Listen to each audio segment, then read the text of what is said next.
a library for use with PyTorch that makes it easier to inspect the internals of your neural networks. Apple has boosted its budget for developing artificial intelligence, emphasizing creating conversational chatbot features for Siri, allegedly spending millions of dollars daily on research and development. The Falcon models from the UAE have long been the best open models available.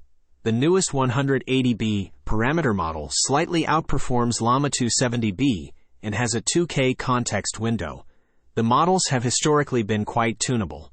However, given the resource requirements, it's not clear whether the community will adopt this newest model. OpenAI will hold its inaugural Dev Day conference in San Francisco on November 6, 2023. This event will preview new tools and foster idea exchange, attracting hundreds globally.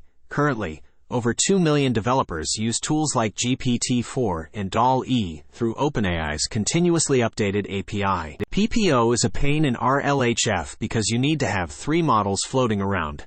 However, they all stay close and only require small updates from one another. Enter LoRa. If you instead use adapters, you can dramatically reduce memory costs without losing performance. Beautiful idea in its simplicity. Financial institutions use something called a limit order book to maintain all of the transaction information for trades on their platforms. This is useful, but it usually runs on the CPU, which makes running RL on them hard. This paper talks through creating an order book that runs on the GPU written in JAX.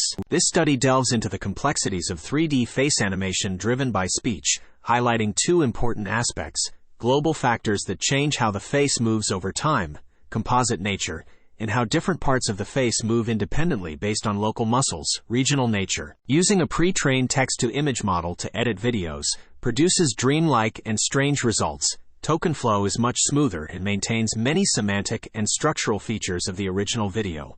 It almost seems to outperform Runway Gen 2. RLHF is a cool tech breakthrough that lets us make video avatars look natural even when you change the lighting or background. It uses a single video and the sound of your voice to create a 3D face model. It appears that AI models were able to rapidly memorize examples from the dataset after seeing them just once. This astonishing feat contradicts most prior wisdom about neural network sample efficiency. Doppelgangers is a new tech tool that helps figure out if 2 pictures that look almost the same are actually showing the same 3D object or not. It's smart enough to avoid mistakes that even people might make. An argument that the impending technological wave, largely driven by AI, will herald a historic redistribution of power. Katum, a 3D generation startup, often used human artists to make models, at one point using workers to produce the 3D designed whole cloth themselves. OpenAI will host a developer conference, OpenAI Dev Day, on November 6th, the company announced today. Seona is an AI assistant designed to optimize your SEO.